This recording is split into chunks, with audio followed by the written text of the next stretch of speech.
Salut tout le monde, j'espère que vous allez bien et que vous êtes fin prêts à entrer enfin dans la saison des pulls en laine, des feux de cheminée, des bougies qui sentent bon la cannelle et des piles à lire qui ne cessent mystérieusement de grandir visiblement. Moi c'est Manon et bienvenue sur ma chaîne, la Reine des Dragons. Aujourd'hui, on se retrouve pour que je puisse te présenter ma pile à lire hivernale à l'occasion du Cold Winter Challenge organisé par A Book and a Cup qui se déroule du 1er décembre au 1er février. 2 mois pour lire des livres doudous, enneigés, magiques et même un peu sombres parce que le thème principal de cette année s'appelle In the Dead of Winter. Autrement dit, la face sombre de l'hiver. Et si tu ne le sais pas encore, j'adore participer à des challenges pour constituer mes pales de saison. Ça me donne l'occasion d'y placer des livres que je repousse depuis des mois et des mois. Mais à chaque fois, j'affirme très sérieusement que cette fois-ci, c'est la bonne. Allez, installez-vous confortablement et c'est parti, on plonge dans ma palle d'hiver. Ce challenge est constitué de 3 menus avec plusieurs catégories dans chacun de ces menus. On commence avec le premier qui s'appelle Féerie des fêtes. Et la première catégorie s'appelle S'embrasser sous le gui avec les mots-clés romance, de Noël ou pas, drame romantique, poison et manoir gothique. J'ai fait très récemment un achat sur Vinted et pour pouvoir le rentabiliser au plus vite, je l'ai mis directement dans cette pile à lire. Je parle de Belladonna d'Adaline Grace. Et c'est un roman gothique qui coche absolument toutes les cases du challenge. Un manoir inquiétant? Check. Du poison? Check. Une ambiance brumeuse très l'hiver sera dramatique? Recheck. Et en bonus, une romance avec la mort elle-même. Dans ce livre, on va suivre Signa, une héroïne qui a l'air d'attirer les morts comme d'autres attirent les chats errants. Elle va arriver dans une famille endeuillée où une jeune femme semble être victime d'un poison et elle décide d'enquêter en négociant directement avec Monsieur Mort en personne. Et franchement, l'ambiance a l'air parfaite pour le Cold Winter Challenge parce que c'est brumeux, gothique, mystérieux et un peu romantique.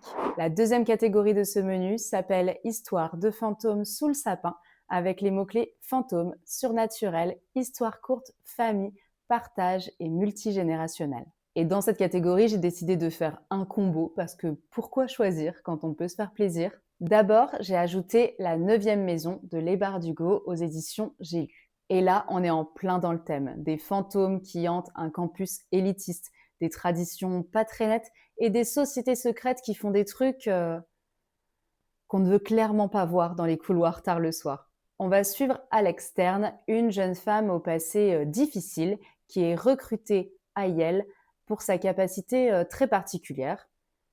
Elle voit les fantômes. Elle a donc une mission, elle doit surveiller 8 sociétés secrètes de l'université dont les rituels magiques peuvent parfois devenir un peu dangereux pour les vivants comme pour les morts. Et quand un meurtre va survenir sur le campus, Alex, elle va découvrir que cette affaire est liée aux secrets les plus sombres de Yale, mais aussi à son propre passé. Ça a l'air sombre, mystérieux et un peu angoissant. Ça me donne très envie. Et pour le côté histoire courte, partage, cosy sous le plaid, j'ai choisi un livre que je ne possède pas encore, mais ça ne saurait tarder. Je parle de Une très bonne hérétique de Becky Chambers.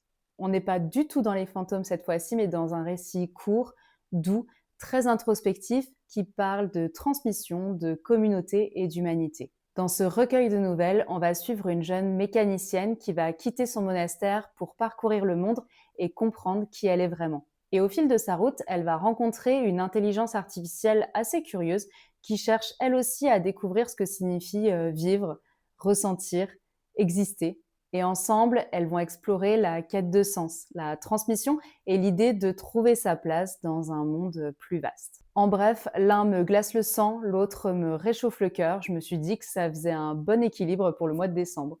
La troisième catégorie s'appelle Au coin du feu et on nous demande un livre cocooning qui réchauffe le cœur et le corps. Et quand j'ai lu cet intitulé, j'ai tout de suite pensé aux éditions Nani et du coup j'ai décidé de lire Une saison à l'atelier de poterie de Yeon Somin aux éditions Nani. Et là, on est sur du slow life pur, un atelier qui sent la terre cuite, des gestes doux, un rythme apaisant et une héroïne qui prend littéralement le temps de se reconstruire en modelant de l'argile. Et je pense très sérieusement que c'est le genre de lecture qui te fait respirer plus lentement, qui te donne envie de poser ton téléphone, d'allumer une petite bougie et qui te dit ok, bah, la vie peut être douce aussi parfois. Bref, ça va être ma petite lecture doudou de l'hiver, parfaite pour me réchauffer le cœur et peut-être me trouver une nouvelle passion pour la poterie.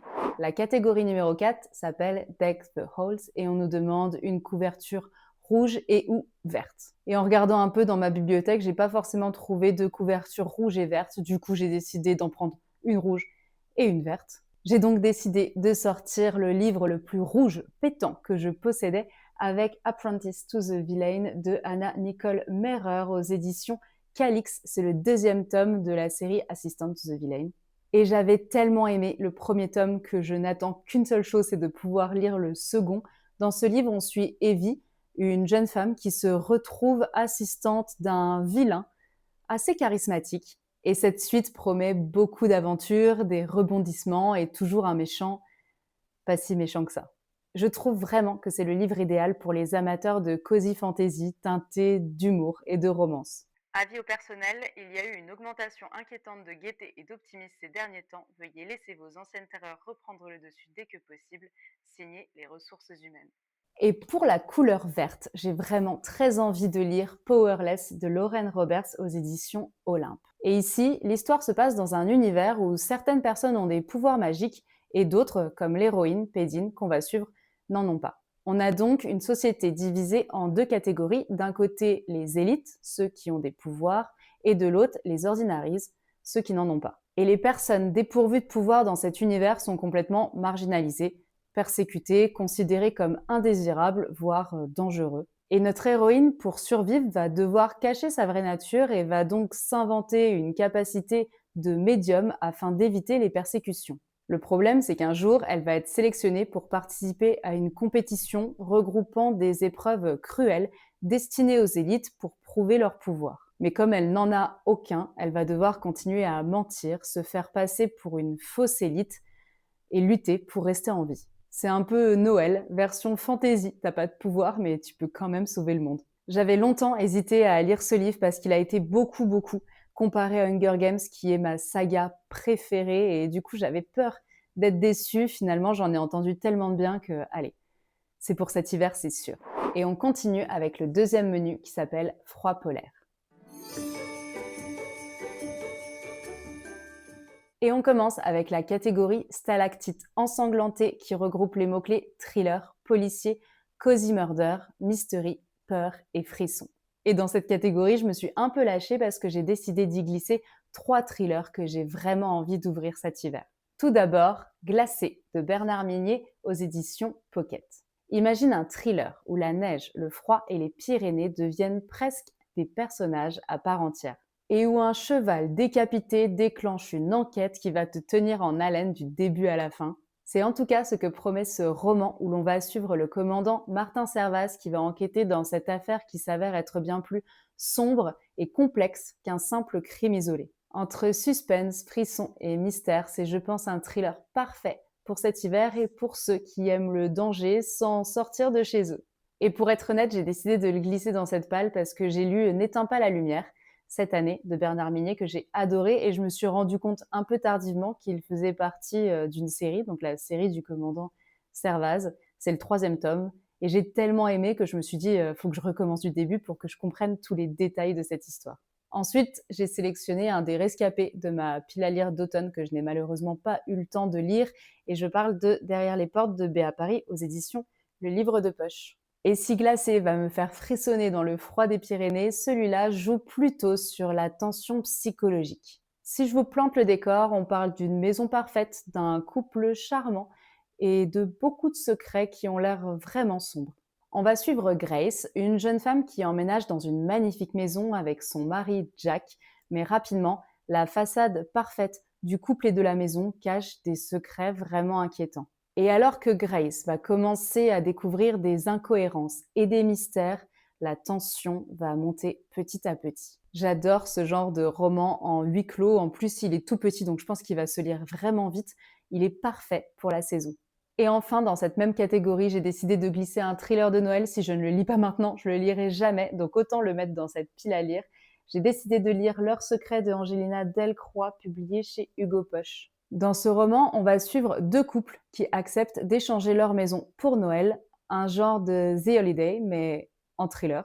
Et même si tout semble idyllique au départ, cet échange va vite se transformer en cauchemar. Les secrets que chacun avait laissés derrière eux refont surface, on nous annonce des disparitions mystérieuses, de la tension et un huis clos assez oppressant. En définitive, 3 romans qui valident parfaitement cette catégorie et qui feront plaisir aux fans de thriller, j'espère.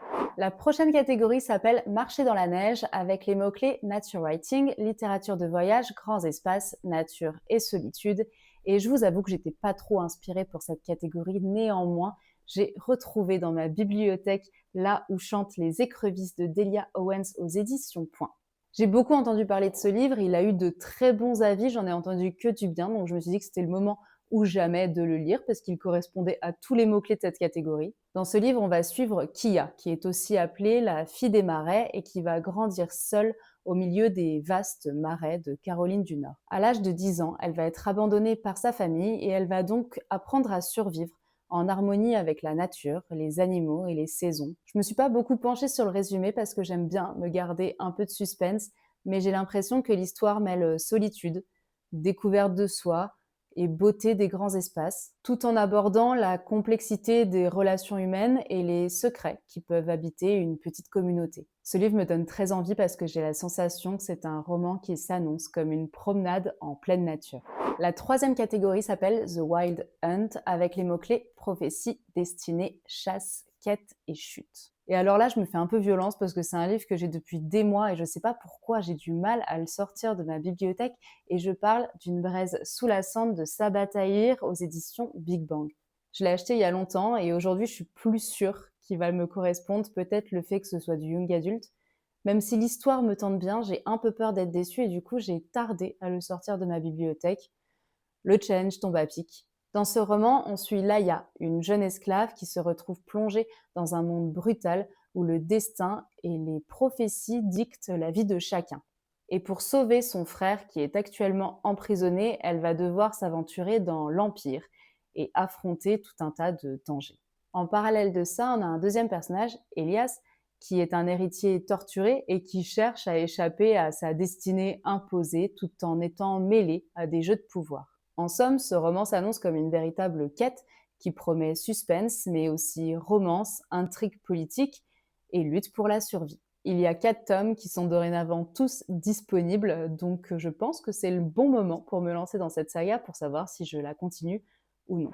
Et la catégorie numéro 4 s'appelle Let It Snow et il fallait un livre dont le titre contient un mot hivernal. Et j'ai choisi 2 romans pour mettre dans cette catégorie qui ont tous les deux un rapport avec l'hiver mais qui sont totalement différents. Tout d'abord, j'aimerais vraiment lire L'effet boule de neige de Clara Hérault aux éditions Hachette Roman. Je vous l'ai déjà présenté dans ma dernière vidéo, donc je ne vais pas m'étaler sur le résumé, mais en gros, on suit Iris, une jeune fille qui est secrètement amoureuse de son meilleur ami Charles, mais quand celui-ci revient dans sa famille accompagné de sa petite amie pour les fêtes, Iris se rend compte qu'elle est complètement jalouse et cherche un moyen de provoquer une réaction chez lui. Elle va donc convaincre Alex, qui n'est autre que le grand frère de Charles, de faire semblant d'être son petit ami.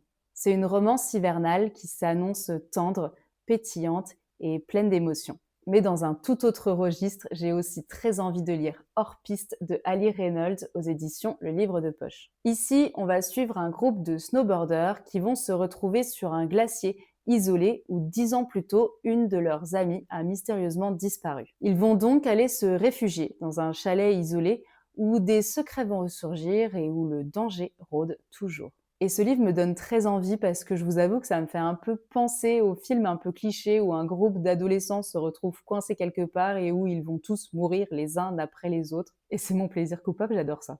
C'est un huis clos qui promet suspense et tension et où chaque personnage va devoir affronter son passé. En bref, un thriller qui s'annonce glacial et captivant. On attaque enfin le dernier menu qui est le menu star de cette année et qui s'appelle In the Dead of Winter. La première catégorie de ce dernier menu s'appelle Greetings from Krampus avec les mots-clés divinité, nuit, sacrifice, danger, animal, enfance et masque. Et c'est 2 livres et 2 pavés que j'ai envie de glisser dans cette catégorie parce que je pense qu'ils se complètent vraiment bien pour avoir tous les mots-clés. Tout d'abord, j'ai envie de lire Défier la nuit de Brigitte Kemmerer aux éditions Rajo. Dans ce roman, on va suivre Tessa, une apprentie apothicaire qui vit dans un royaume en proie à une terrible épidémie. Elle va décider de prendre les choses en main en fabriquant des remèdes qu'elle va donner aux plus démunis, quitte à défier l'autorité royale. Et pendant ce temps, on a Korik, le prince, qui lui est chargé de faire respecter les lois, de traquer du coup les hors-la-loi et de réprimer toute forme de rébellion. Forcément, les choses vont basculer quand ils vont se rencontrer parce que même si tout les oppose, un lien va se créer entre eux. Et pareil, j'ai envie de le lire parce qu'il est dans ma bibliothèque depuis longtemps, que j'en entends vraiment beaucoup de bien et qu'en plus il est sublime. Ensuite, j'ai également mis dans cette catégorie L'Empire du vampire de J. Christophe aux éditions J'ai lu. Dans ce roman, 27 années se sont écoulées depuis la disparition totale du jour.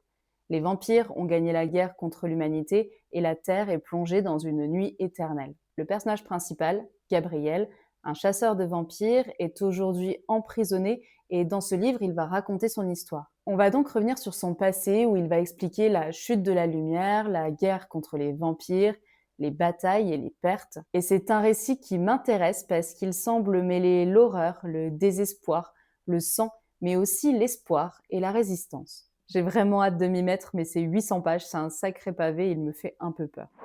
La catégorie suivante s'appelle Un cœur de glace froid et insensible avec les mots-clés magie, féminisme, gourmandise, immobilité, glace et neige. Et j'ai peut-être fait un petit peu du forcing pour le placer absolument parce que j'avais vraiment envie de le lire. Je parle de Un destin ancré dans le sang de Daniel L. Jensen aux éditions Brajlon. Je vois toujours pas le rapport avec la gourmandise, mais on va dire que c'est parce qu'il me donne vraiment envie. Et dans ce roman, qui est inspiré de la mythologie nordique, on va suivre une héroïne, Freya, qui est une jeune femme déterminée à échapper à un mariage oppressant pour devenir une guerrière.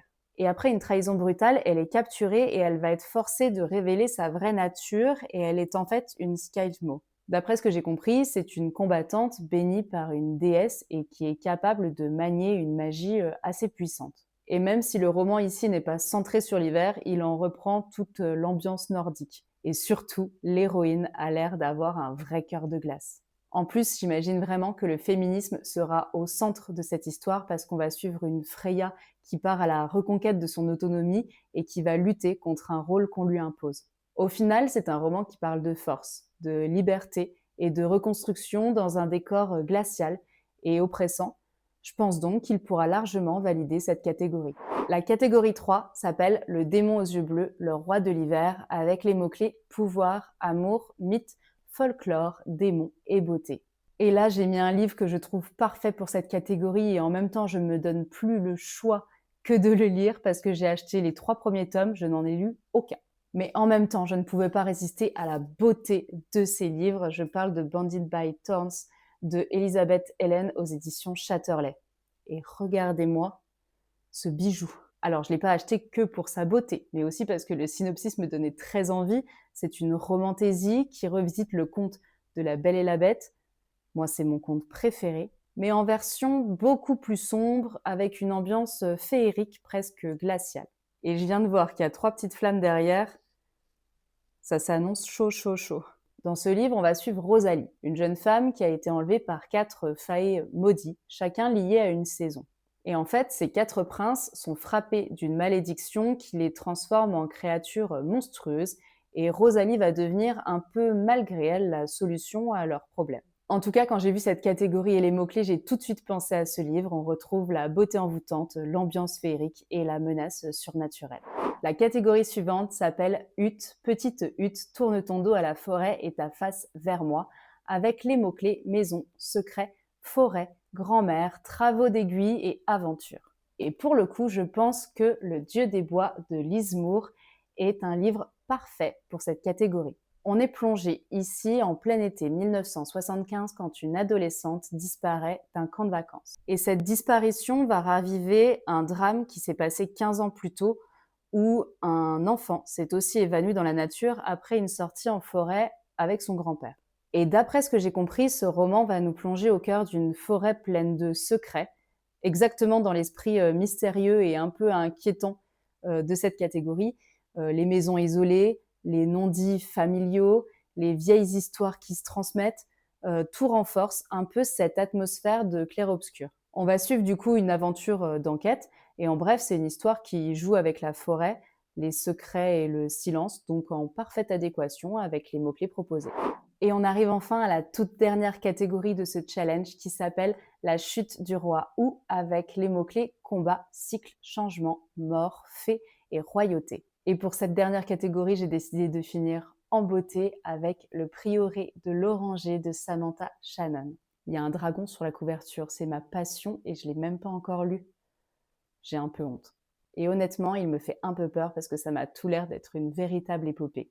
Ici, on est dans un monde qui se fracture de tous les côtés. D'un côté, une reine menacée par des complots. De l'autre, des royaumes divisés par leurs croyances. Et au-dessus de tout ça, plane le retour d'un mal ancien, le sans nom, qui pourrait littéralement tout ravager. On suit surtout deux héroïnes. Id, la première, qui est une jeune magicienne à la cour pour protéger la reine, et d'un autre côté, Tané, qui rêve de devenir dragonnière et de prouver sa valeur. Et d'après ce que j'ai compris, le roman alterne entre politique, magie, dragon, mythe fondateur et destinée qui s'entrecroisent. C'est dense, ça a l'air beau, ça a l'air puissant, avec des enjeux énormes et des moments vraiment épiques. Un parfait mélange de pouvoir, de magie, de destin. Normalement, je suis dans le thème. Et c'est, je pense, le moment idéal pour enfin me lancer dans cette histoire.